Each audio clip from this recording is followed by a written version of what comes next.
My sister made me promise 3 things before she died. Take care of her old house. Keep the silver locket she had worn since we were girls. And never, under any circumstances, visit a certain grave in a cemetery 2 towns away. The first 2 requests made sense to me. The third did not. When I asked whose grave it was, she turned her face toward the window and stared outside for so long that I thought she hadn't heard me. Then she reached for my hand. Her fingers were weak, but the moment they closed around mine, she squeezed with surprising strength. Promise me, Evelyn. There was something in her eyes I had never seen before. Not fear exactly. It was closer to shame. So I promised. For almost 11 years I kept my word. I didn't search for the cemetery. I didn't ask our relatives about it. I didn't even allow myself to wonder too much about the name she had whispered to me that afternoon. But promises become harder to keep when the person who asked for them is no longer there to explain why. And one rainy October morning, while cleaning the back of my sister's bedroom closet, I found an old envelope taped beneath a loose wooden shelf. My name was written across the front. Inside was a photograph I had never seen before. My sister was standing beside a man I didn't recognize. She looked young, perhaps 23 or 24, and happier than I remembered her being at that age. The stranger had one arm around her shoulders. On the back, in my sister's handwriting, were only 6 words. If Evelyn ever finds this, forgive me. Beneath the photograph was a cemetery receipt from 1978. And printed on it was the same name my sister had forbidden me to visit. That was the moment I broke my promise. I waited until the following morning. I told no one where I was going. I put the photograph in my coat pocket, drove nearly 40 miles through cold rain, and arrived at a cemetery surrounded by old maple trees and a rusted iron fence. It took me almost an hour to find the grave. But when I finally stood in front of it, I understood why my sister had spent 11 years trying to keep me away. Because beneath the man's name were 2 dates. And underneath those dates was a single sentence carved into the stone. A sentence containing my sister's name. I read it once, then again. And by the 3rd time, my hands were shaking so badly that the photograph slipped from my fingers and landed in the wet grass. My sister hadn't been protecting a secret about the dead man. She had been protecting a secret about me. My name is Evelyn Carter, and I was 68 years old when I finally understood that the person you grow up beside can carry an entire life you know nothing about. My sister Margaret was 3 years older than me. Growing up, that difference felt enormous. She was always the first to do everything. The first to walk to school without our mother. The first to learn how to drive. The first to leave home. Whenever I was frightened, Margaret seemed to know exactly what to say. Whenever I made a mistake, she usually helped me fix it before our parents discovered what I had done. People used to say we were inseparable, but that wasn't entirely true. We loved each other deeply, yet Margaret always kept one small part of herself locked away. I noticed it even when we were young. Sometimes a letter would arrive and she would take it upstairs before anyone could see the return address. Sometimes the telephone would ring late at night, and after answering it she would become quiet for days. If I asked what was wrong, she would smile and tell me I worried too much. Eventually I stopped asking. We married, raised families, buried our parents, watched our children grow up, and entered that strange part of life when the years behind you begin to feel heavier than the years ahead. Through all of it, Margaret remained the person I called first. She knew about every argument I had with my husband, every fear I had about my children, every mistake I was ashamed to admit to anyone else. I believed I knew everything important about her too. I was wrong. Margaret became ill in her early 70s. During her final months, I spent more time at her house than at my own. Most afternoons were quiet. I would make tea, open the curtains, straighten the blankets around her legs, and sit beside her while she talked about ordinary things. She worried about whether someone would remember to water the hydrangeas. She wanted her granddaughter to have the blue dishes in the dining room cabinet. She reminded me twice that the roof above the back porch leaked during heavy rain. Then one afternoon she asked me to close the bedroom door.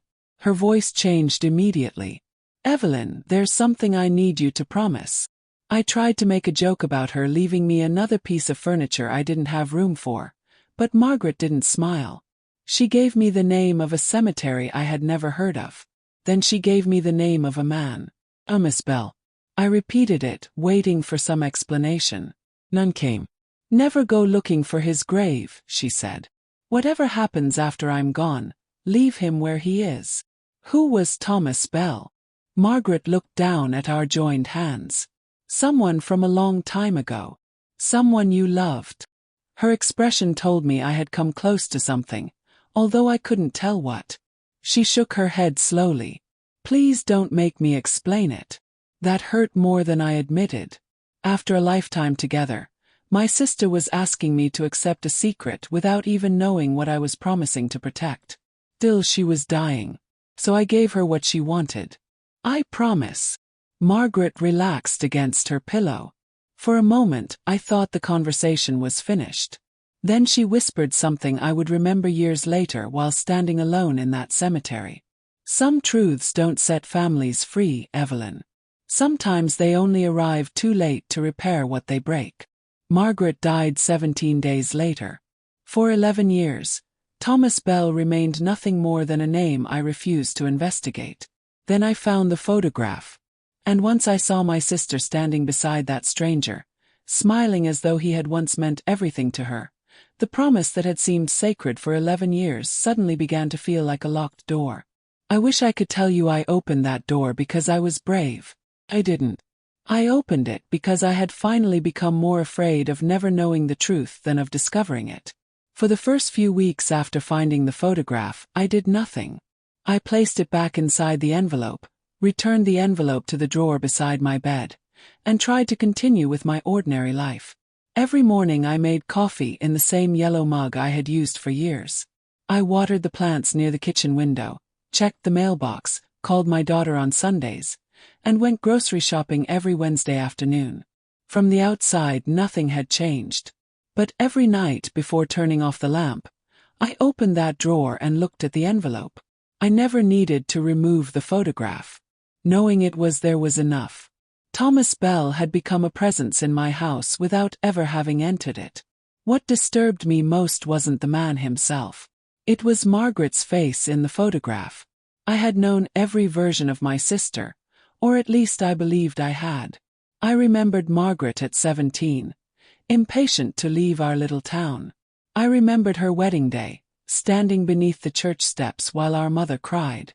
I remembered her holding her first child and looking terrified that someone would realize she had no idea what she was doing. But the woman beside Thomas Bell looked different. She wasn't posing politely for the camera. Her head leaned naturally toward him, and his hand rested on her shoulder with the ease of someone who had done it 100 times before. Whatever their relationship had been, they had known each other well. One evening, I finally carried the photograph into the dining room and placed it beneath the brighter light above the table.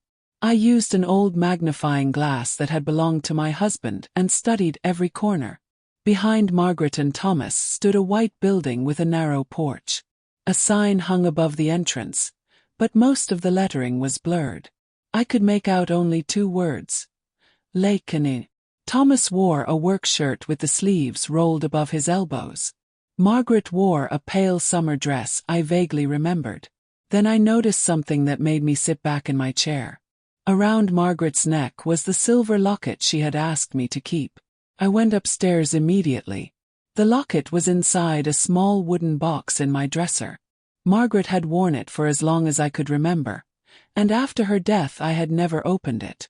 I had assumed it contained a photograph of her husband or perhaps one of her children. That night, for the first time, I pressed my thumbnail against the tiny clasp. The locket opened with a faint click. One side was empty. On the other was a photograph so small and faded that I had to carry it back downstairs to see clearly. It was Thomas Bell. I remained at the dining room table for nearly an hour, the locket in one hand and the larger photograph in the other. Margaret had carried that man's face against her heart for decades. She had worn it through her marriage, through the births of her children, through Christmas dinners and family photographs and funerals.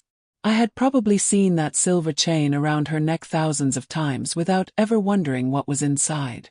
That discovery changed something in me. Until then, I had been able to tell myself that Thomas was simply an old friend connected to some unpleasant memory. The locket made that explanation impossible. Margaret hadn't forgotten him. She had deliberately kept him close while making certain the rest of us never knew he existed. The following morning I drove to Margaret's house. 11 years had passed since her death, but the property still belonged to our family. Her oldest son lived several states away and used the house only occasionally, so I kept a key and checked on it every few weeks. The rooms still contained much of Margaret's furniture. Walking inside always produced the strange feeling that she had stepped out only moments earlier. I went directly upstairs. Her bedroom closet was where I had found the envelope, but this time I wasn't looking for anything specific. I removed boxes from the shelves, opened old purses, searched coat pockets and examined stacks of papers. Most of what I found was ordinary. Receipts, birthday cards, photographs of grandchildren, old insurance documents. Then, behind a stack of folded blankets, I discovered a small cardboard box I didn't recognize. Inside were 12 letters tied together with blue ribbon. Every envelope was addressed to Margaret. Every return address belonged to Thomas Bell. The earliest was dated June 1976. The latest was November 1978. I sat on the bedroom floor holding them, unable to decide whether reading them would be another betrayal. Margaret had asked me not to visit a grave. She had never told me not to read her letters. It was a weak justification and I knew it. Still, I untied the ribbon. The first letter began simply, "Dear Maggie." No one in our family had ever called my sister Maggie. I read slowly. Thomas wrote about repairing boats near a lake, saving money, and waiting for Margaret to make a decision she apparently kept postponing. He mentioned a place called Willow Lake Inn, the same building I had seen in the photograph. The letter wasn't openly romantic, but there was tenderness in every sentence. Near the end, Thomas wrote that he understood why she was frightened and that he would wait as long as necessary. The second letter was different. He sounded worried. Margaret had stopped answering him. He asked whether someone had discovered them. He promised he wouldn't come to our parents' house unless she wanted him to. By the fourth letter, Thomas was pleading with her to meet him. By the seventh, something had happened. Thomas wrote, "You cannot keep this from Evelyn forever." I stopped reading. My own name seemed enormous on the page. I read the sentence again, hoping I had misunderstood it. I hadn't. The next paragraph was worse. "You told me she deserves a normal life, but one day she will ask questions. When that happens, I hope you tell her the truth before someone else does." My hands became cold. What truth? I searched the remaining letters for my name. Thomas mentioned me 3 more times but never explained enough. In one letter he asked whether I was still having the dreams. In another he told Margaret that what happened wasn't Evelyn's responsibility. The final letter contained only a few paragraphs. Thomas had learned that Margaret was leaving town.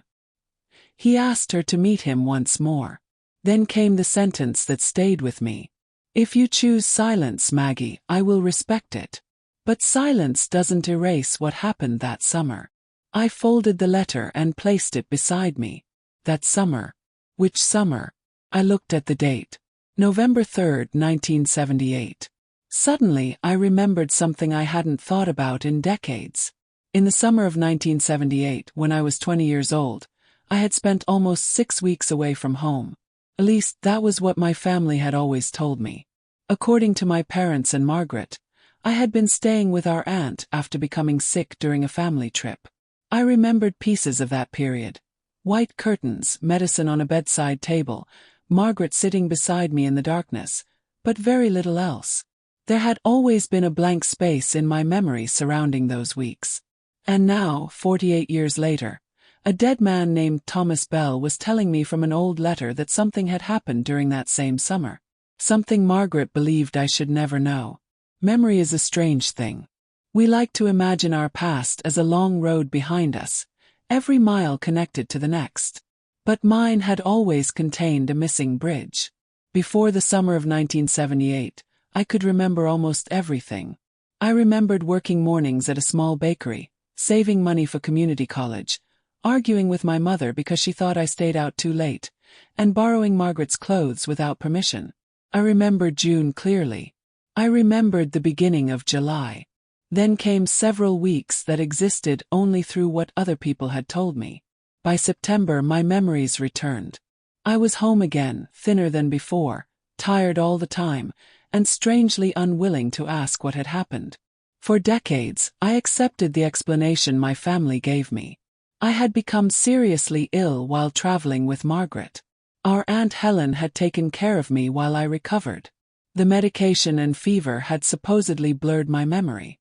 Whenever I asked for details, my mother would say there was nothing worth remembering.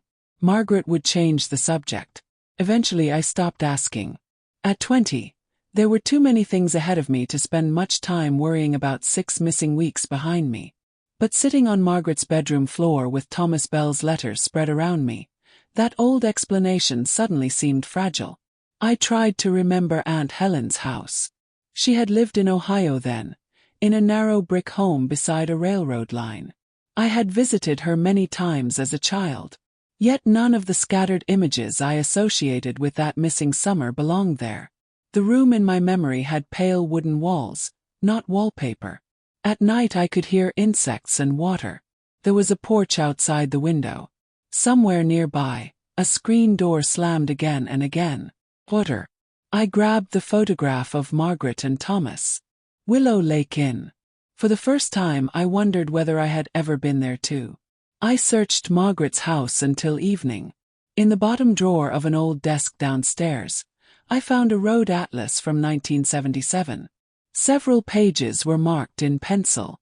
One circle surrounded a small town called Bellwether, nearly 40 miles from where Margaret and I had grown up. A narrow blue shape stretched north of the town. Willow Lake. My heart began beating faster. The cemetery where Thomas was buried was only a few miles from Bellwether.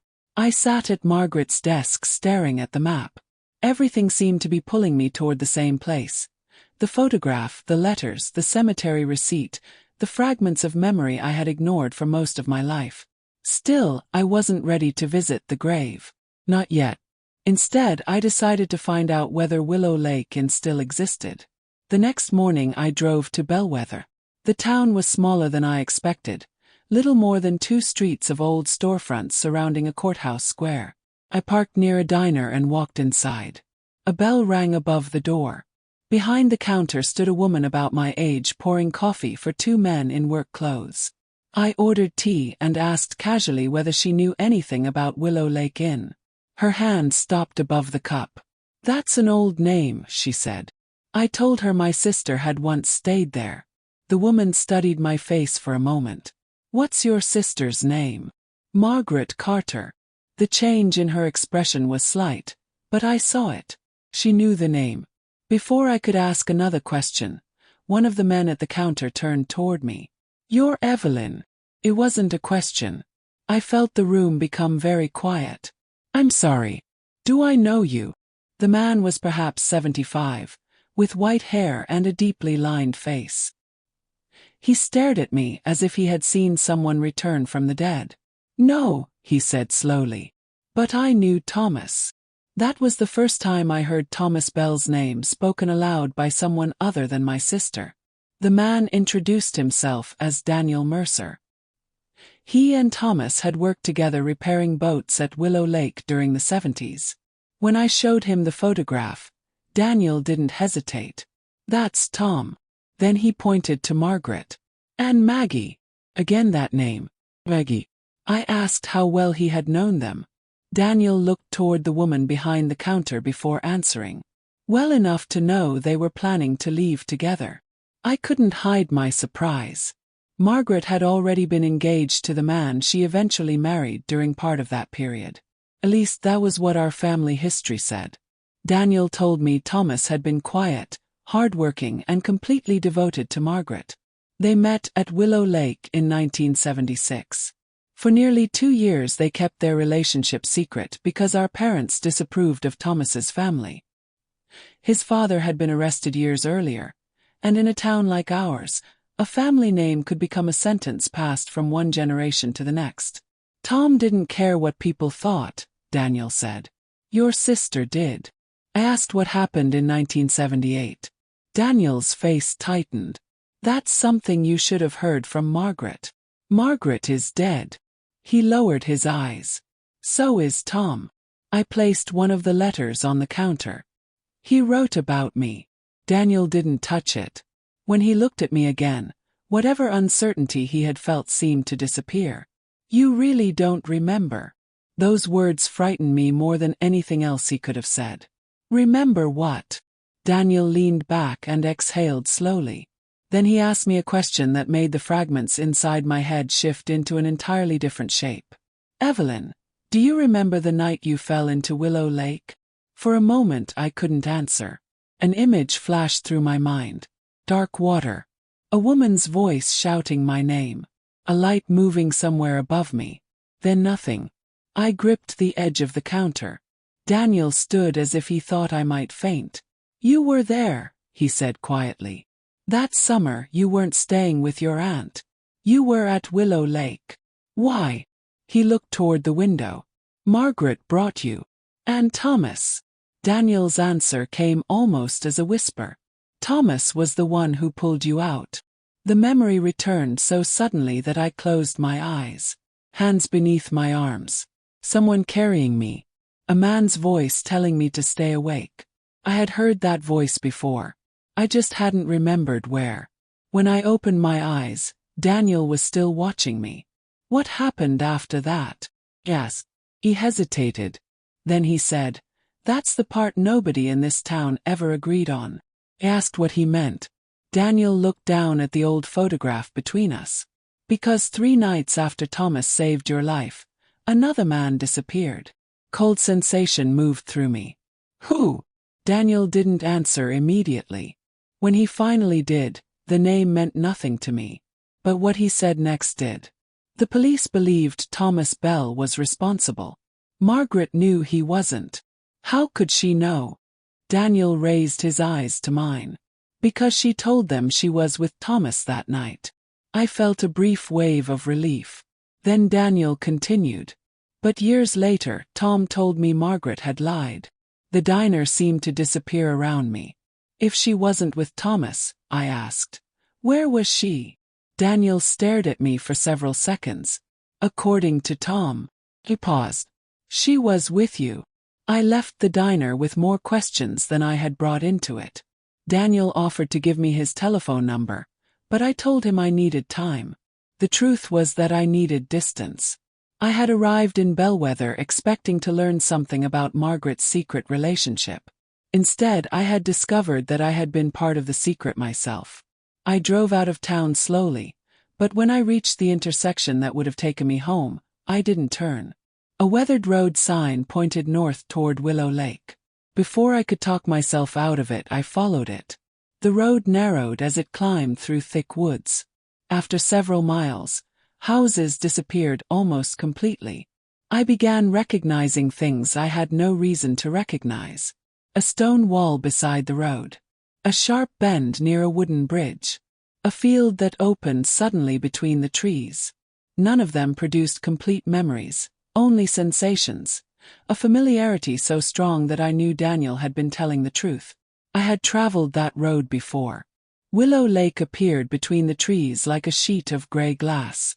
The day was cloudy, and there were no boats on the water. I pulled into an abandoned gravel parking area beside what remained of the old inn. The building from Margaret's photograph was still standing, although barely. Several windows were boarded over. The porch sagged toward one side, and vines covered much of the railing. Above the entrance, faded letters were still visible. Willow Lake Inn. I stepped out of the car and immediately heard the sound from my memories. Water against wood. Repetitive. Almost peaceful. I walked toward the lake. There had once been a long dock behind the inn. Most of it was gone, but several dark posts remained above the surface. As I stood there, another fragment returned. Margaret and I were arguing. She was younger, wearing the pale dress from the photograph. I couldn't hear what she was saying, but I remembered being furious with her. Then Thomas appeared behind her. Not as a stranger. I knew him. The realization made me sit on an old bench near the shore. Thomas Bell had known me well enough that seeing him in 1978 hadn't been unusual. Somewhere inside those missing weeks were conversations with him, meals, perhaps entire days. My family hadn't merely hidden an accident from me. They had erased a place and everyone connected to it. I walked around the side of the inn until I found an elderly man repairing a fence near a neighboring property. His name was Arthur Lane. When I explained that my sister had worked at the inn during the 70s, he told me his parents had owned a cottage nearby and that he remembered the place well. When I mentioned Margaret, he nodded. When I mentioned Thomas, he stopped working. And when I told him my name, he removed his gloves. Evelyn Carter. He nodded. Arthur looked toward the lake. I remember the search. The missing man Daniel had mentioned was named Richard Hale. He had been 26 years old and worked occasionally at a marina across the lake. According to Arthur, Richard disappeared after an argument near the inn. His truck was found several miles away. For days, police searched the woods and shoreline. Thomas became a suspect because witnesses had seen the two men arguing earlier that week. What were they arguing about? Yes. Arthur hesitated. You. The word landed harder than I expected. Me. He nodded. Richard had been bothering you. Another memory surfaced. Not an image this time, but a feeling. Walking quickly toward the inn. Looking over my shoulder. Margaret locking a door behind me.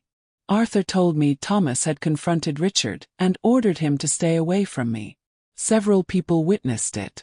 When Richard vanished days later, suspicion naturally fell on Thomas.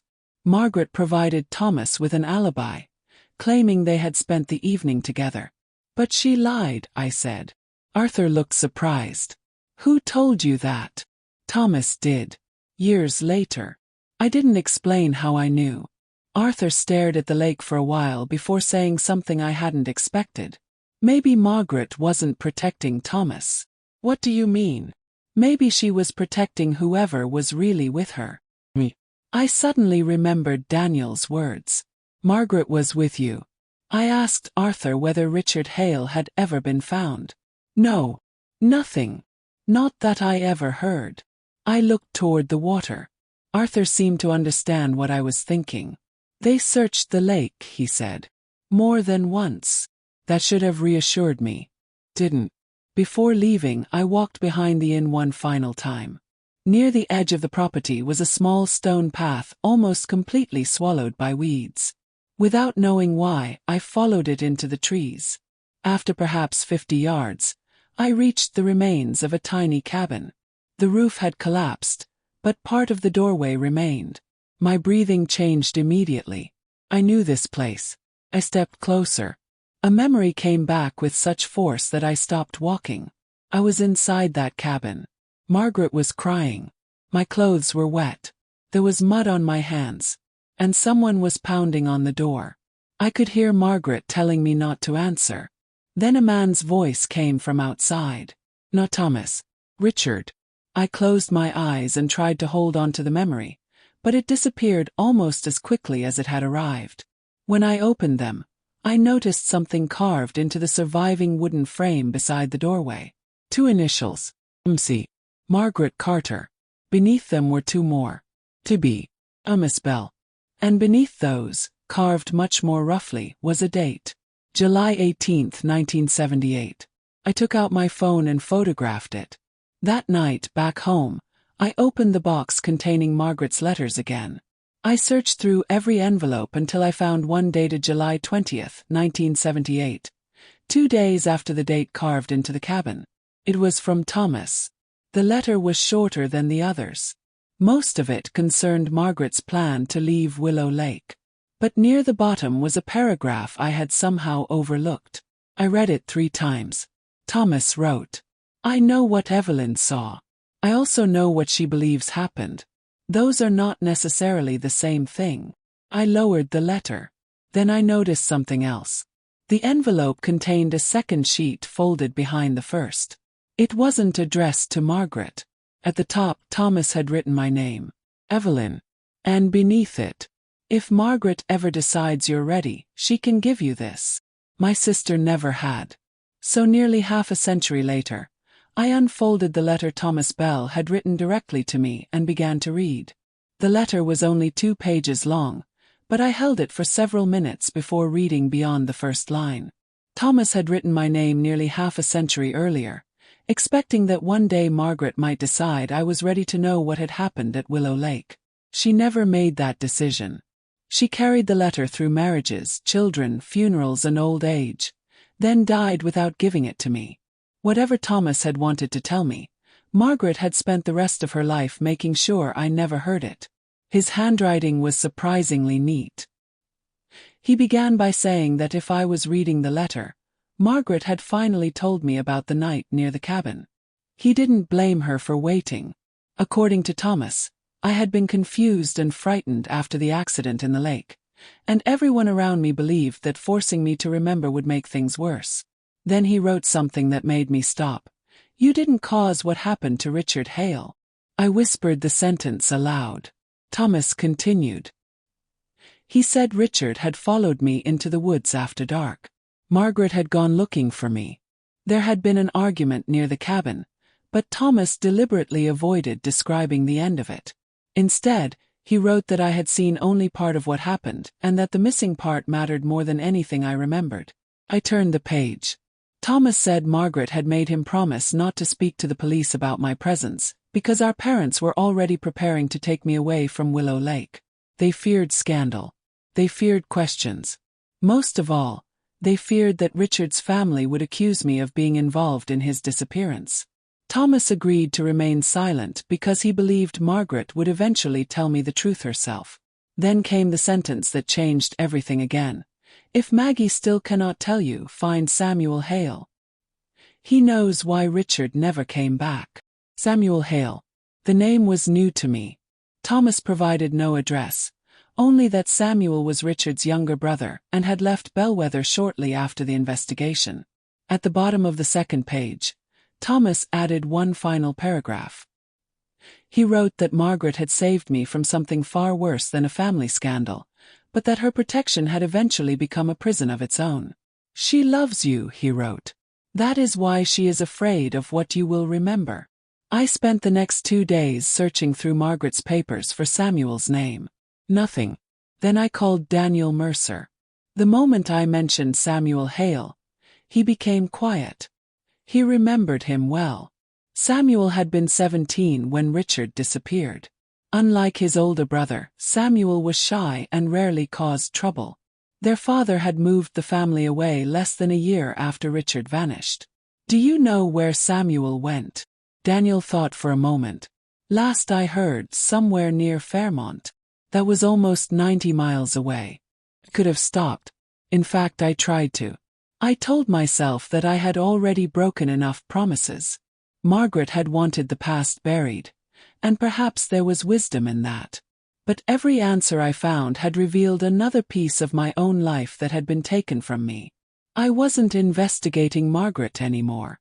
I was trying to recover myself. 3 days later I found Samuel Hale. He was 82 and lived in a small assisted living community outside Fairmont, called First. When I introduced myself, there was silence on the other end. Then Samuel said, "I've wondered when one of you would come." "One of us?" I asked what he meant. "Margaret or you." We arranged to meet the following afternoon. Samuel was waiting in a small garden behind the building when I arrived. He was thin, with silver hair and a cane resting against his chair. The moment he saw me, his expression softened. "You look like her. Margaret." He shook his head. "Your mother." That surprised me. Samuel had known my parents. I sat across from him and placed Thomas's letter on the table. "I need to know what happened to Richard." Samuel looked at the letter but didn't touch it. "My brother wasn't a good man," he said. "I loved him because he was my brother. But loving someone doesn't require lying about who they were. He told me Richard had become obsessed with me during that summer. I had rejected him repeatedly. Margaret knew about it. Thomas knew too. The confrontation Daniel had described wasn't simply an argument between two men. Thomas had warned Richard to leave me alone. Then came July 18th. Richard followed me toward the cabin after sunset. Margaret saw him and followed us. What happened there? Yes. Samuel lowered his eyes. Richard frightened you. Margaret tried to get between you. There was a struggle. A fragment returned. Margaret shouting. Richard stumbling backward. My own voice. Then rain. Samuel continued. Richard ran from the cabin afterward. He wasn't seriously hurt. No. I stared at him. But he disappeared. Yes. Then where did he go? Samuel looked directly at me. Home. I thought I had misheard him. Samuel explained that Richard returned to their house shortly before midnight. Their father saw him. Samuel saw him too. Richard packed a bag and said he was leaving. He was terrified that Margaret and I would report what had happened at the cabin, and that Thomas would make sure the police believed us. Why did everyone think Thomas had done something to him? Because my father lied. Samuel's voice became quieter. Their father was ashamed of Richard and terrified of what an investigation might reveal. When Richard fled, their father reported him missing instead of admitting that his son had left voluntarily. Then suspicion fell on Thomas, and rather than correct the story, he allowed it to grow. I felt anger rise inside me. Thomas lived under suspicion because your family lied? Samuel nodded. So where did Richard go? Canada first. Then west. You knew. Not immediately. Postcard arrived about 4 months later. My father burned it. I struggled to understand. If Richard was alive, why didn't Thomas tell Margaret? Samuel's expression changed. He did. Froze. Margaret knew. By the following year, the room seemed suddenly smaller. Margaret had known Richard was alive. She had known I hadn't caused his disappearance. Yet she had allowed me to live without understanding any of it. Why? Samuel reached into the pocket of his cardigan and removed a small folded piece of paper. Because Richard sent another letter years later. This one wasn't to my father. He placed it on the table. It was to Margaret. I stared at the paper. Samuel pushed it gently toward me. I've kept this for 40 years because I thought one day she might come for it. How did you get it? Margaret sent it to me after Thomas died. My chest tightened. Why? Samuel looked toward the garden. Because she wanted somebody else to know the truth in case you ever found the grave. There it was again. The grave. I asked Samuel what Thomas's grave had to do with any of this. He looked genuinely surprised. You haven't been there. No. Samuel stared at me for several seconds. Then he said something that finally made keeping Margaret's promise impossible. Evelyn, Thomas Bell's grave isn't really about Thomas. Waited. Samuel tapped the folded letter between us. Read what Richard wrote. Then you'll understand why your sister never wanted you standing in front of that stone. That night I sat alone in my kitchen with Richard Hale's letter unopened before me. For the first time since finding Margaret's photograph, I wasn't sure I wanted another answer. But I opened it anyway. Richard Hale's letter had been written in 1986, 8 years after the summer at Willow Lake. The paper was yellowed and thin along the folds. Unlike Thomas, Richard wrote in hurried, uneven lines. He began without apology. He told Margaret that he had spent years trying to convince himself that leaving had solved everything, but distance had only made the past harder to escape. He admitted that his behavior toward me had been wrong and that what happened near the cabin had frightened him enough to run. Then, halfway down the first page, he mentioned something I wasn't expecting at all. The night I fell into the lake. According to Richard, my fall hadn't been an accident. He had seen someone standing with me on the dock shortly before I went into the water. Margaret. I stopped reading. Until that moment, I had assumed Margaret arrived later or learned about the accident from Thomas. Instead, she had been there. Richard wrote that he couldn't hear what we were arguing about, but he saw Margaret reach toward me. I stepped backward, lost my balance and fell from the dock. Margaret immediately screamed for help. Thomas, who was working near the boathouse, ran toward us and pulled me from the water. Richard didn't accuse Margaret of pushing me. In fact, he specifically wrote that he believed my fall had been accidental. But he knew what the argument was about. Our parents. More specifically, something our mother had told Margaret shortly before that summer. I put the letter down and stared across my empty kitchen. My mother had been dead for more than 30 years. She had been loving, strict, stubborn, and intensely protective of our family's reputation. There had always been subjects she considered inappropriate to discuss. Whenever Margaret or I pushed too hard, she would end the conversation with the same sentence. Some things belong to the people who lived them. I had never imagined one of those things belonged to me. Richard wrote that Margaret had told Thomas the truth during an argument several days earlier. Richard overheard enough to understand that the secret concerned my birth. He later confronted Margaret about it, hoping to use the information to force her to stop interfering whenever he approached me. Margaret refused. My birth. I read faster. Richard didn't know every detail, but he knew enough. Margaret had discovered an old hospital document, hidden among our mother's belongings. The dates didn't match the story our family had always told. According to the document, our mother hadn't been admitted to the hospital when I was born. Another woman had. I felt as though someone had removed the floor beneath my chair. Richard ended the letter by saying he had carried that knowledge for years because he was ashamed of how he had tried to use it. He didn't know whether Margaret had ever told me. If she hadn't, he believed she should. At the bottom, he had written one final sentence. Thomas knows the rest. Again, everything led back to him. I drove to Margaret's house before sunrise the next morning. I no longer cared about disturbing boxes or leaving rooms exactly as she had kept them. I searched every drawer that had belonged to our mother, because after our parents died, Margaret had taken possession of most of their papers. Near noon, inside a metal box filled with tax records and property documents, I found a folder marked 1958, the year I was born.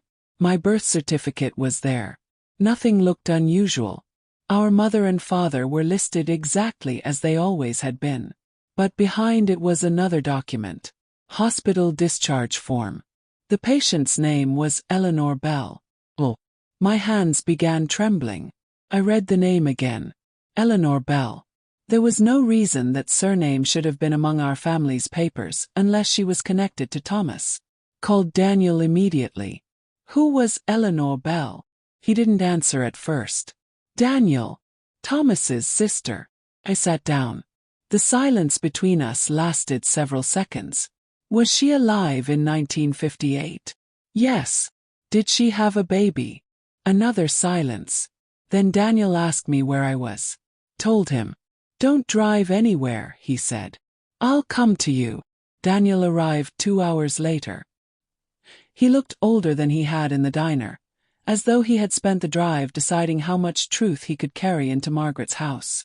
I placed the hospital document in front of him. He closed his eyes. You knew, I said. Not all of it. Enough. He nodded. Daniel told me Eleanor Bell had been 19 when she became pregnant. The father disappeared before the child was born. Eleanor's family had very little money, and her mother was seriously ill. Around the same time, my parents had been trying unsuccessfully to have another child. Margaret was already 3 years old. The families knew each other. An arrangement was made. There had been no formal adoption. My parents took the baby home and raised her as their daughter. I couldn't speak. All my life, I had believed Margaret was my biological sister. She wasn't. Not exactly. Did Margaret know? Not until 1978. The year everything changed. The summer at Willow Lake suddenly made sense in a way I wasn't prepared for. Margaret had discovered the truth shortly before taking me there. Thomas Bell wasn't merely the man she loved. He was Eleanor's brother, my biological uncle. The man in the silver locket had been connected to me before Margaret ever met him. Did Thomas know who I was? Daniel nodded. From the beginning. I stood and walked toward the window. Outside, Margaret's hydrangeas moved gently in the wind. Why didn't he tell me? Because Eleanor asked him not to. He turned around. Where is she? Daniel lowered his eyes. She died young, Evelyn. I felt something inside me sink. When? 1969. I had been 11. Did I ever meet her? Daniel looked at me. Yes. That answer hurt more than learning she was dead. I had met my own biological mother and never known who she was. Daniel explained that Eleanor had occasionally visited our town. My parents introduced her as an old family friend. Suddenly, I remembered a woman with dark hair bringing me a small wooden music box when I was a child. I remembered her sitting at our kitchen table. I remembered thinking she had sad eyes. I had forgotten her name. But I remembered crying when she left. Covered my mouth. That was Eleanor. Daniel nodded. For several minutes, neither of us spoke. Eventually, I asked the question that had been waiting beneath everything else. If Thomas was my uncle, why did Margaret tell me never to visit his grave? Daniel's expression became almost unbearably sad. Because Thomas made one final decision before he died. What decision? He had Eleanor's name added to his family plot. I still didn't understand. Daniel continued. There's a memorial stone beside his. For Eleanor. Yes. I felt relief for only a second. Then Daniel said, but Eleanor isn't the only person named on it. I stared at him. Who else? He shook his head. That's something you need to see yourself. Margaret's promise returned to me with perfect clarity. Never go looking for his grave. For 11 years, I had believed she wanted to protect Thomas's secret. Now I understood. She knew that if I ever stood beside his grave, I would see the memorial stone. And whatever name Thomas had placed, there was the truth my sister had spent almost 50 years keeping from me. The following morning, I put Margaret's photograph and silver locket into my coat pocket. Then I drove alone toward the cemetery. The cemetery was almost exactly as I had imagined it during the 11 years I had refused to go there. Old maple trees lined the narrow entrance road, their branches bending over the pavement as though they had been growing toward one another for generations. A rusted iron fence surrounded the oldest section, and beyond it rows of weathered stones disappeared down a gentle hill. It had rained throughout the night. The grass was wet, the sky was pale gray, and fallen leaves clung to my shoes as I walked. I had written the location of Thomas's grave on a piece of paper, but even with directions it took nearly an hour to find. I passed soldiers, infants, husbands and wives, families whose entire histories had been reduced to names and dates carved into stone. Somewhere among them was a man who had known the truth of my birth before I knew how to read. A man who had saved my life, protected my sister, carried suspicion he didn't deserve, and apparently spent his final years making sure something about me would survive him. When I finally saw the name Bell, I stopped. Thomas's grave was simple. No statue. No elaborate inscription. Just a dark stone beneath a maple tree. Thomas Edward Bell. 1939 to 1996. Below his name were the words, beloved brother, loyal friend. I stood there for a long time. Then I noticed the smaller stone beside it. Daniel had told me Eleanor's name would be there, so I thought I was prepared. I wasn't. Eleanor May Bell, 1938 to 1969. Beloved sister and mother. My knees weakened. Mother. That single word made everything real in a way documents and letters hadn't. Eleanor wasn't merely a young woman whose hospital record happened to match the year I was born. She was my mother. Somewhere, at some point before his death, Thomas had insisted that the truth be carved into stone. Then I looked lower. There was another inscription. Not another grave. Dedication. The letters were smaller, weathered by years of rain, but still readable. For the daughter she loved from afar. Evelyn. I forgot how to breathe. Name. On a grave I had been forbidden to visit. I reached out and touched the carved letters. The stone was cold and damp beneath my fingers. Suddenly Margaret's fear made perfect sense. She knew there was no explanation she could invent if I ever came here. No family story could survive those words. For the daughter she loved from afar. Evelyn. I sat on the wet grass without caring about my clothes. For almost 70 years, I had thought I understood where I came from. Now a cemetery stone was telling me that a woman I remembered only in fragments had been my mother, that Thomas Bell had been my uncle, and that Margaret, the person I trusted more than anyone, had known for almost half a century. I took the silver locket from my pocket and opened it. Thomas's tiny photograph stared back at me. For years I had believed Margaret kept his picture because he was the great secret love of her life. Perhaps he had been. But now the locket meant something more. She had carried the face of the man who connected her to the truth about me. Then I remembered the photograph I had found. If Evelyn ever finds this, forgive me. I finally understood what Margaret had been asking forgiveness for. Not loving Thomas. Not lying to the police. Not even hiding Willow Lake. She wanted forgiveness for keeping my own history from me. But one question remained. Why? Why continue the lie after our parents died? Why continue after Thomas died? Why keep it from me when we were both old women and there was no reputation left to protect? I stood and examined the memorial stone more carefully. That was when I noticed something tucked behind it. A small metal container, dark with age, was wedged between the stone and the tree roots. Might have been there for years. Pulled it free. Inside was a plastic sleeve. And inside the sleeve was an envelope. My name was written across it. Not in Thomas's handwriting. Margaret's. I stared at it in disbelief. She had been here. At some point, my sister had visited the grave she ordered me never to see. My hands shook as I opened the envelope. The letter began. Dear Evelyn, if you are reading this, then I failed to keep you away. Perhaps that means I was wrong to try. I sat beneath the maple tree and continued. Margaret wrote that she discovered the truth about my birth in 1978 after finding correspondence between our mother and Eleanor. She had been furious. She believed our parents had stolen my right to know who I was. She contacted Thomas because she wanted confirmation. That was how their relationship began. Thomas told her everything. Eleanor had loved me. She hadn't abandoned me because she didn't want me. She had been frightened, poor and alone, and she believed my parents could give me the stable childhood she couldn't provide. But Eleanor regretted the arrangement almost immediately. She asked several times to be allowed a greater place in my life. Our parents refused. Margaret wrote that when she learned this, she planned to tell me. That was why she took me to Willow Lake. She wanted Thomas to explain everything with her. But before they could, Richard Hale discovered part of the secret. He threatened to tell me himself.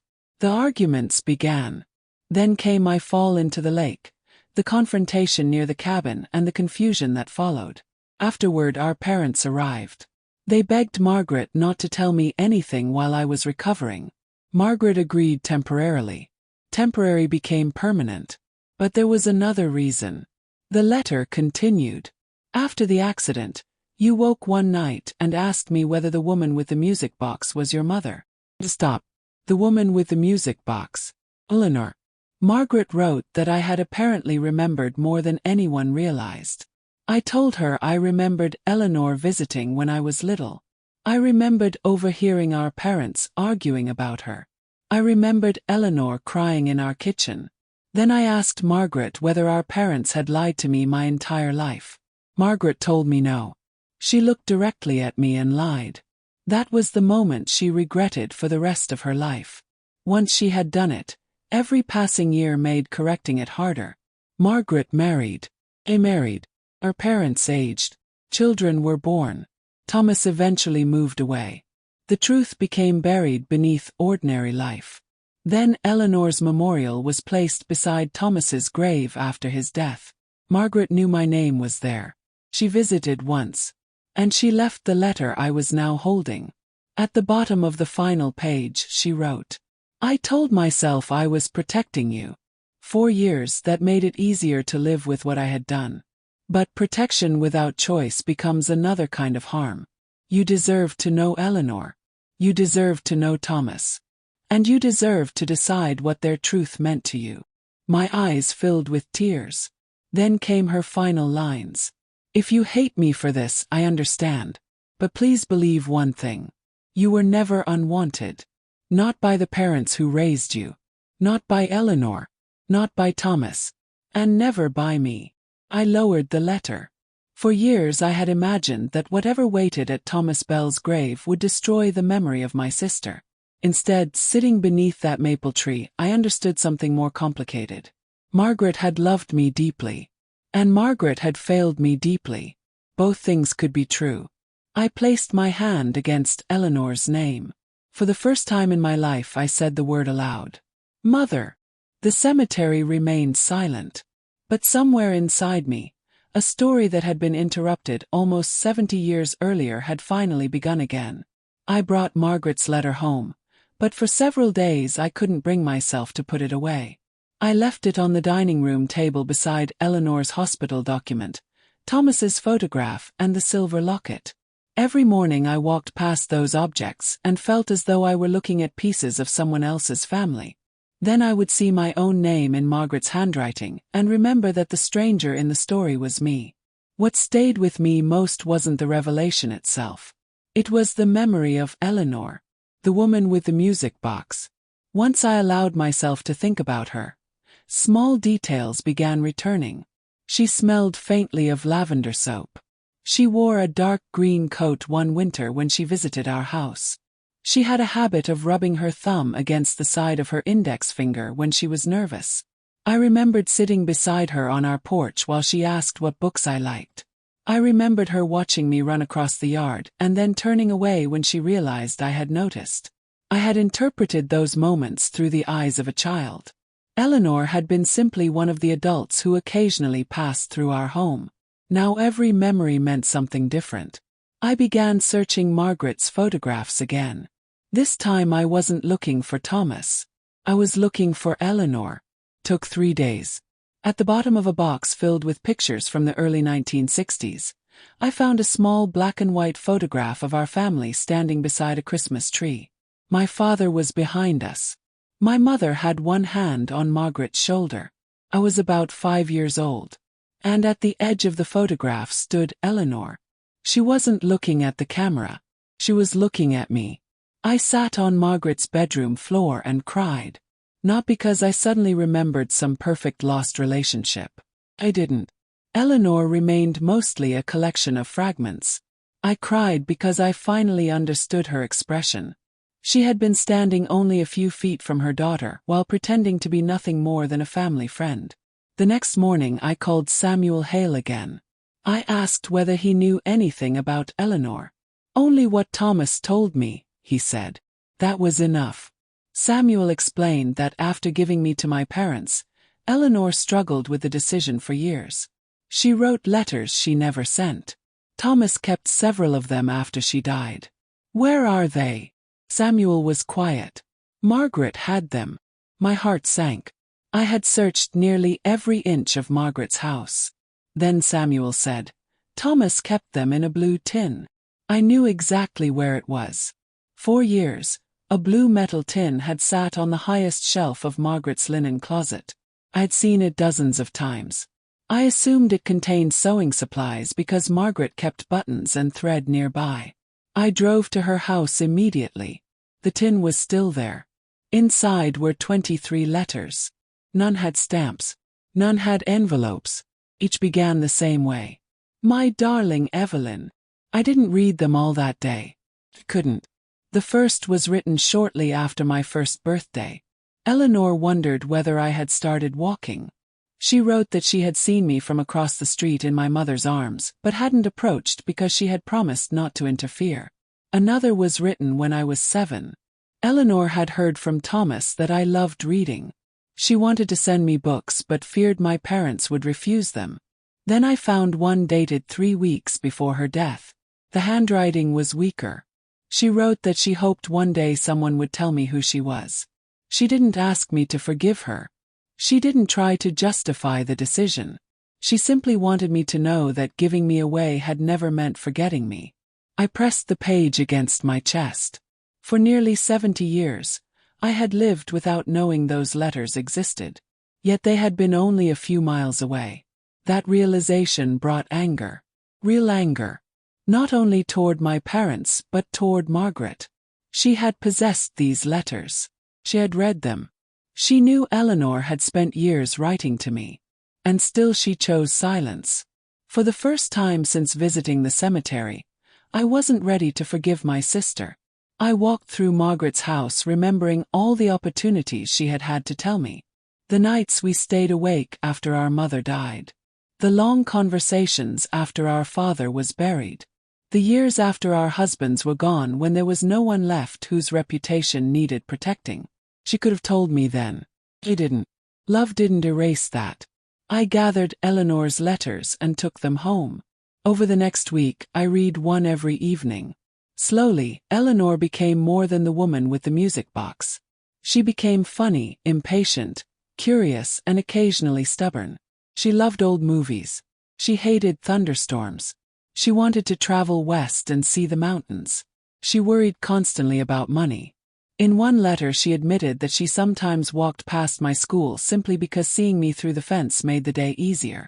Then, in the 19th letter I found something unexpected. Eleanor mentioned Margaret. Margaret had been only 11 at the time. Apparently, she had discovered Eleanor crying behind our house after one of her visits. Margaret asked why she was sad. Eleanor told her only that sometimes adults had to say goodbye to people they loved. Margaret brought her a glass of lemonade. I smiled through my tears. My sister had met my mother long before she knew the truth. And without understanding who Eleanor was, she had tried to comfort her. That mattered to me. It didn't excuse Margaret's later silence. But it reminded me that our lives were not divided neatly into people who hurt us and people who loved us. Sometimes they were the same people. Several weeks later, I returned to the cemetery. This time I brought flowers. I placed some beside Eleanor. Then I moved to Thomas's grave and opened Margaret's silver locket. I considered leaving it there. But I couldn't. The locket belonged to Margaret's story too, and I wasn't ready to give that story away. Instead, I placed the old photograph of Margaret and Thomas against his stone. "You kept your promise," I whispered. She didn't. Immediately, I regretted the cruelty of the words. Margaret had kept promises too. She had kept our parents' secret. She had kept Eleanor's pain hidden. She had kept Thomas's involvement hidden. She had kept me safe at Willow Lake. And perhaps that was Margaret's tragedy. She had spent her life believing loyalty meant carrying secrets until they became too heavy to put down. I sat between Thomas and Eleanor for almost an hour. Before leaving, I touched my mother's name again. This time saying mother didn't feel strange. Felt unfinished. And I realized there was still one thing I needed to know. Where was Eleanor actually buried? The stone beside Thomas was only a memorial. If I wanted to understand the woman who had given me life, there was one final place I needed to find. So I returned home, opened the last of Eleanor's letters, and discovered an address written faintly across the bottom of the page. An address in a town nearly 300 miles away. And beside it, in Margaret's handwriting, were 4 words. Where Eleanor really rests. I spent 2 days deciding whether to make the trip. 300 miles would once have seemed like nothing to me, but at 68 I had become more careful about long drives, especially alone. My daughter would have come if I had asked, yet I wasn't ready to explain everything to her. Before I told my children that the family history they knew wasn't entirely true, I needed to understand it myself. So I packed an overnight bag, placed Eleanor's final letter in my purse, and left before sunrise. The address led me to a town called Ashford, a quiet place surrounded by farmland. Eleanor's letter mentioned a church, and after asking at a small gas station, I found it near the edge of town. Behind the church was an old cemetery no larger than a field. Unlike the cemetery where Thomas rested, there were no grand stones or family monuments. Most markers were simple and weathered. Eleanor's grave was near the back. The stone was smaller than I expected. Eleanor May Bell, 1938 to 1969. Nothing beneath it. No mention of being a mother. No mention of me. I stood there holding the flowers I had brought and felt a strange sadness. Thomas had corrected that omission years later by creating the memorial beside his own grave. Here, where Eleanor's body actually rested, the most important part of her life had been erased. I placed the flowers against the stone. "Hello, Eleanor." I couldn't say mother immediately. Not this time. Perhaps because standing where she was actually buried made her feel more real. I sat in the grass and read her final letter again. Near the bottom, she mentioned a woman named Rose Whittaker. Eleanor wrote that Rose had been the only person here who knows everything. I had assumed Rose was long dead. Then I noticed the address. It wasn't Eleanor's. It belonged to Rose. I drove there almost without thinking. The house still existed, although the Whittaker name was no longer on the mailbox. A middle-aged man answered the door. When I explained why I had come, he listened carefully. Rose Whittaker was my grandmother. My heart jumped. Is she?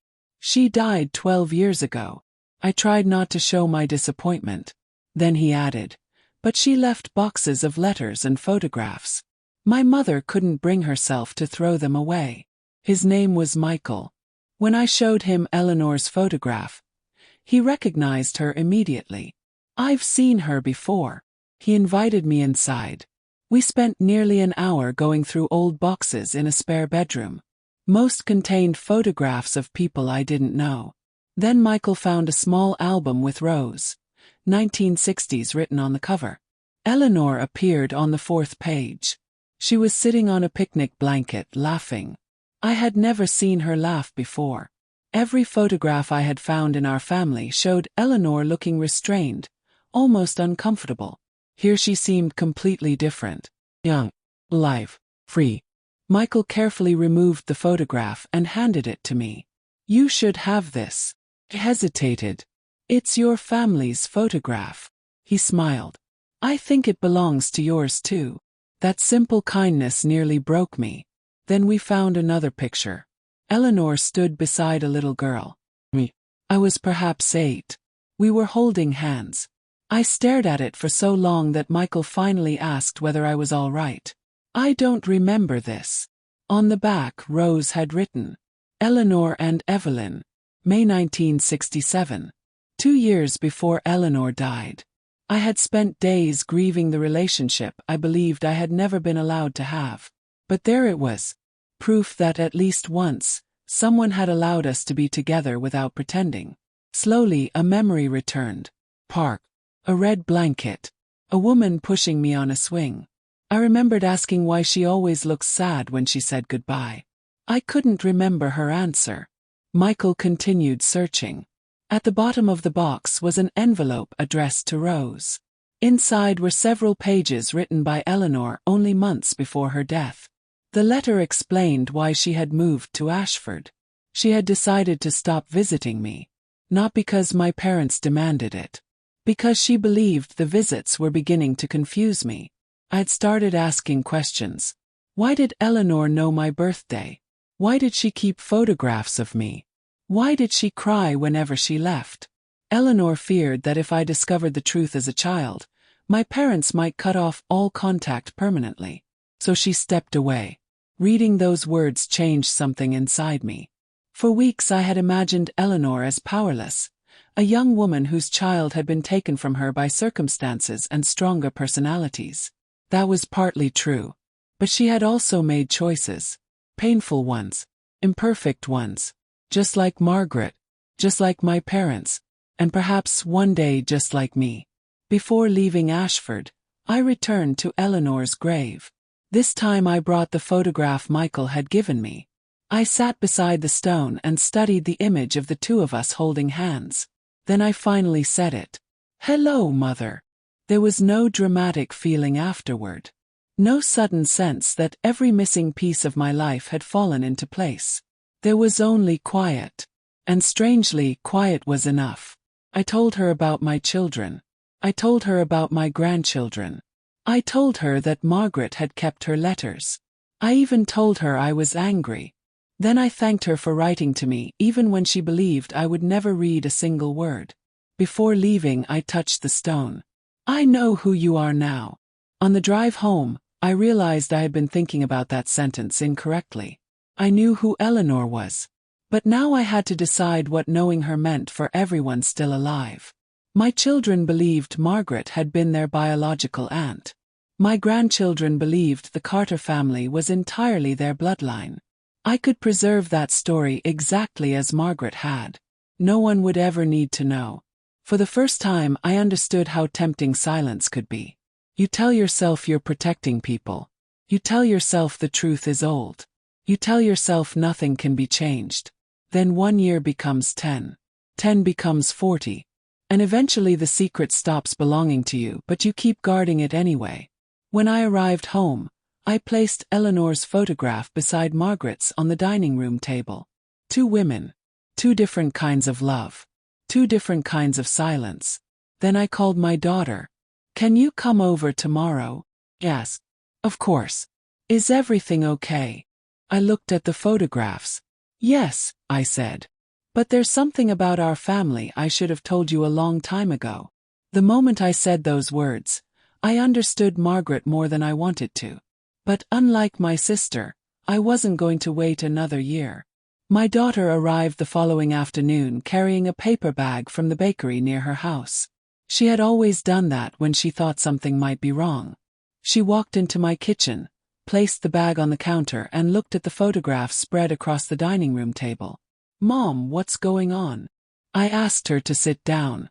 For one terrible moment, I understood exactly what Margaret must have felt every time she considered telling me the truth.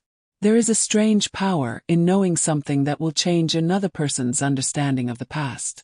Silence keeps everything in its familiar place. Truth moves the furniture around. But I had spent enough years living inside someone else's silence. So I began with Eleanor.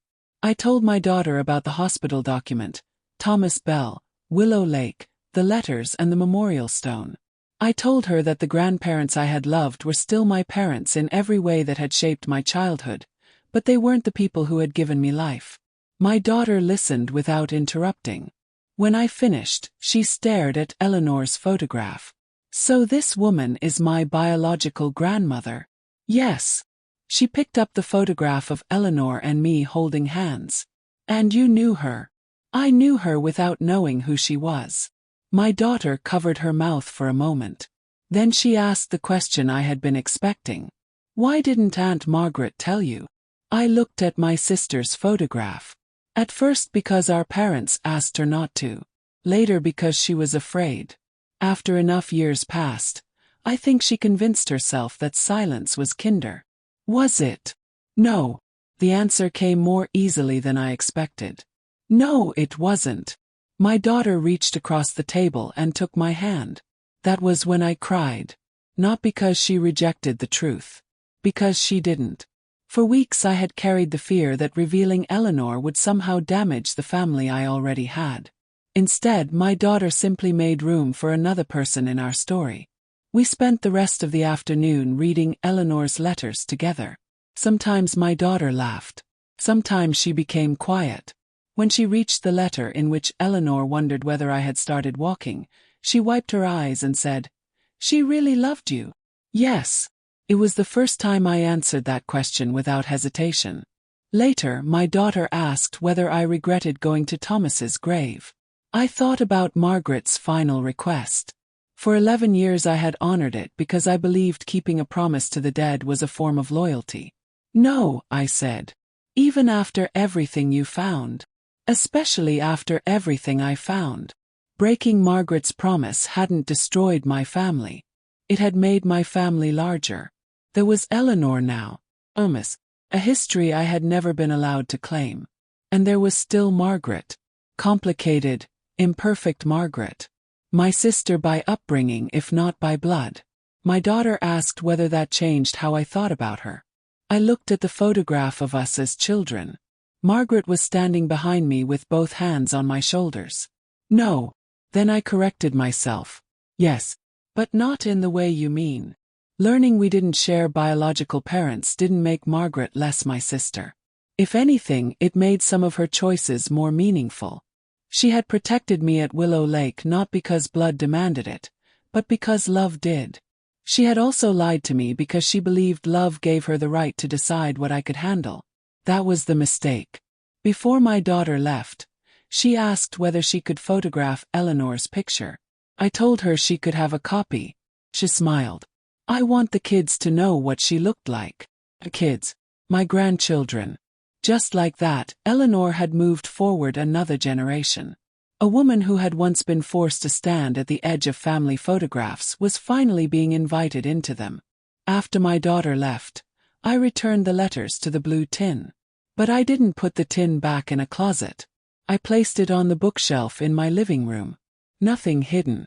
Nothing taped beneath shelves. Nothing waiting for someone to discover after I was gone. A week later, I visited Margaret's grave. I hadn't been there since finding Thomas's memorial. I brought no flowers. I brought her silver locket. I sat beside her stone and told her everything. I told her I had gone to Thomas. I told her I had found Eleanor. I told her I had met Samuel. I told her I had read the letters. And finally, I told her I had told my daughter. I broke my promise, I said. The wind moved through the trees above me. And I'm glad I did. That sentence sounded cruel, so I added what I should have said while Margaret was alive. I wish you had trusted me with the truth. I opened the silver locket and looked at Thomas. 4 years, Margaret had carried him close to her heart. I wondered whether she had opened that locket when she felt guilty. Whether she had imagined Thomas reminding her of the promise she had made to tell me one day. I would never know. There are questions death doesn't answer. Eventually we have to decide whether the answers we do have are enough. I placed the locket against Margaret's stone. Then I changed my mind. Picked it up again. No, I whispered. I'm keeping this. I smiled for the first time that day. Margaret had given it to me. Perhaps some part of her had always hoped I would eventually understand why. As I walked back toward my car, I thought about the strange chain of choices that had brought me there. Eleanor gave me away because she believed another family could give me a better life. My parents hid the truth because they feared losing me. Margaret continued the lie because she feared hurting me. Thomas remained silent because he had promised Margaret. Every one of them believed they were protecting someone. And every one of them left a wound behind. That was the lesson I carried home. Love can explain a secret. But love doesn't automatically justify it. Sometimes the kindest thing we can give the people we love isn't protection from the truth. It's the chance to decide what the truth means for themselves. I thought the story ended there. I had found Eleanor, learned who Thomas really was, told my daughter the truth and finally said everything I needed to say at Margaret's grave. For the first time since finding that envelope beneath her closet shelf, I felt as though I could return to my ordinary life. Then, 3 weeks later, Margaret's son called me. He had decided to sell the house. I couldn't blame him. He lived hundreds of miles away, the roof needed work, and an empty house becomes more expensive with every passing year. Still, hearing him say it made something tighten inside me. Margaret's house was the last place where I could walk into a room and still imagine her sitting there. He asked whether I wanted anything before an estate company cleared what remained. I went the following Saturday. I had already searched that house so thoroughly that I didn't expect to find another secret. This time I wasn't searching at all. I took a small lamp from the living room, our mother's old recipe box, and a framed photograph of Margaret and me standing together at my daughter's wedding.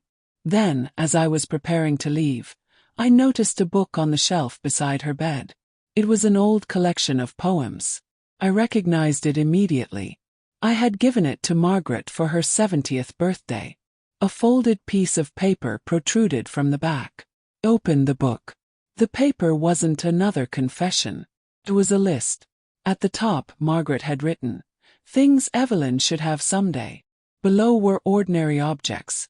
Mother's recipe box, father's pocket watch, the blue dishes, several photographs, the silver locket, and underneath, Eleanor's letters.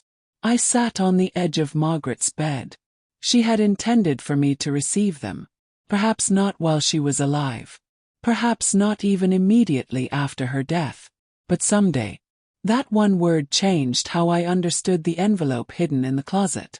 Margaret hadn't destroyed the photograph. She hadn't burned Eleanor's letters. She hadn't thrown Thomas's correspondence away. She preserved everything. For me. She had been too frightened to open the door herself, but she had left the key where I might eventually find it. That didn't erase what she had done. It didn't return the decades I could have spent knowing the truth. But forgiveness, I was beginning to understand, doesn't require pretending the wound never happened. Sometimes forgiveness simply means refusing to let the wound become the only thing you remember about someone. I folded Margaret's list and placed it inside my purse. Before leaving, I walked through the house one final time. In the kitchen, I remembered us drinking coffee after our husbands died, laughing because we had both reached the age when conversations somehow became arguments about medications and grandchildren. In the living room, I remembered Christmas mornings. On the staircase, I remembered Margaret sitting halfway up, crying quietly after our father died because she didn't want anyone else to see. Then I returned to her bedroom. For months, I had thought of this room as the place where Margaret hid the truth. Now I remembered it as the place where my sister had asked me to stay with her because she was afraid to die alone. People are larger than their worst decisions. Margaret was larger than hers. I closed the bedroom door and walked downstairs. Outside, her hydrangeas were beginning to bloom. I cut one flower before leaving. That afternoon I drove to the cemetery. Not Thomas's cemetery. Margaret's. I placed the hydrangea against her stone and sat beside her. "I found your list," I said. For some reason, saying it aloud made me laugh softly. "You really did make everything difficult, didn't you?"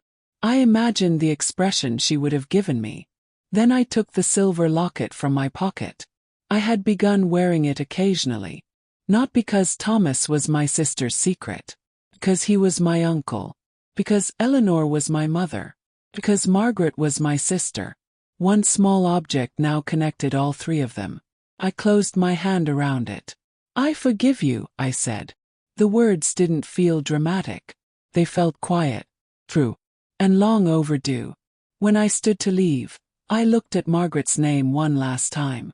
For 11 years, I had kept the promise she made me give. Then I broke it. Breaking that promise led me to Thomas. Thomas led me to Eleanor. Eleanor led me back to Margaret. And Margaret, in the end, led me back to myself. I used to believe families were built from the stories we shared. Now I know they are also built from the stories people are afraid to tell. The difference is that secrets don't disappear simply because one generation refuses to speak about them. They wait. In letters. In photographs. In old lockets. In names carved into stones. They wait for someone willing to ask the question everyone else avoided. Margaret had asked me never to visit one grave. For years, I believed keeping that promise was how I honored my sister. I was wrong. The greatest thing she left me wasn't the locket, the letters, or even the truth about my mother. It was the chance to end the silence. And that was one promise I intended to keep. It has been several months since I first stood beneath that maple tree and saw my name carved beneath Eleanor's. Sometimes I still wake in the morning and, for a few seconds, my life feels exactly as it did before. Margaret is simply my older sister. My parents are simply my parents. The woman with the music box is nothing more than a distant childhood memory. Then I see the silver locket on my dresser, and everything returns. But something surprising happened after the truth settled into my life. I stopped feeling as though I had lost a family. I realized I had found part of one. The parents who raised me did not become strangers because Eleanor gave birth to me. Margaret did not stop being my sister because we didn't share the same biological mother. My childhood didn't become false simply because part of its history had been hidden. The love I received was real. So were the mistakes. So were the lies. Life rarely gives us the comfort of dividing people into those who loved us and those who hurt us. Sometimes the person who holds your hand through your darkest night is also the person who keeps something from you that you deserve to know. Margaret was both.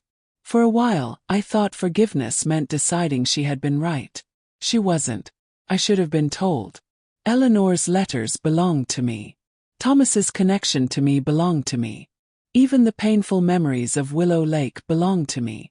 Margaret had no right to decide otherwise. But I no longer need to be angry every time I think of her. I understand now that she wasn't trying to control my life.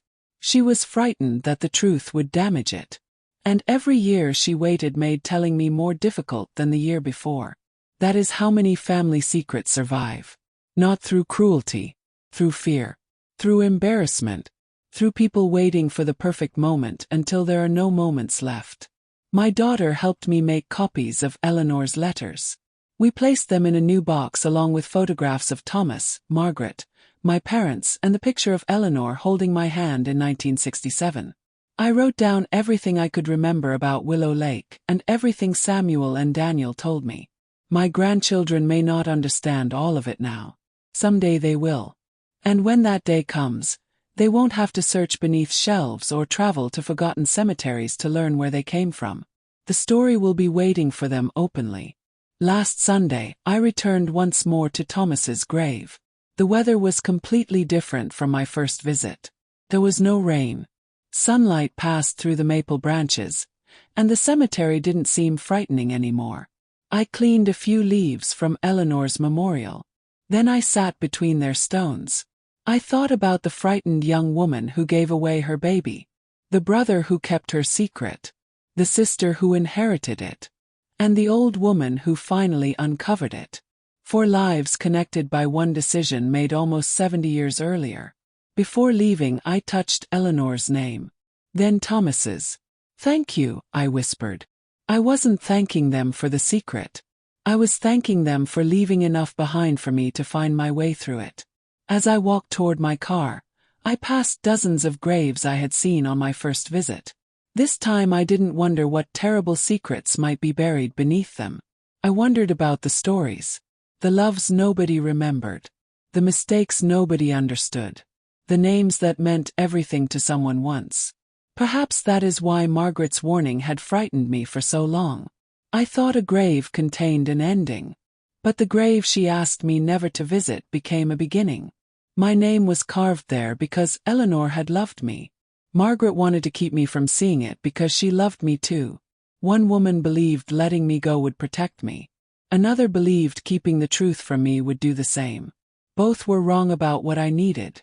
But neither was wrong about loving me. And after all these years, I can finally hold those two truths together. My sister asked me never to visit one grave. I finally went alone. And when I came home, I knew more about the people who loved me than I had known in all the years before. If this story stayed with you, tell me in the comments. Would you have kept Margaret's promise, or would you have gone to Thomas's grave too? Sometimes the promises made inside a family are meant to protect us. But sometimes they protect a secret that should never have been hidden. If you enjoy emotional family stories about old promises, hidden letters, forgotten photographs and truths that return after decades, subscribe and stay with me for the next story. And if someone you love would understand Evelyn's journey, share this story with them. Thank you for listening all the way to the end. Until next time, remember, the past may remain silent for years, but sometimes all it takes is one person willing to ask why.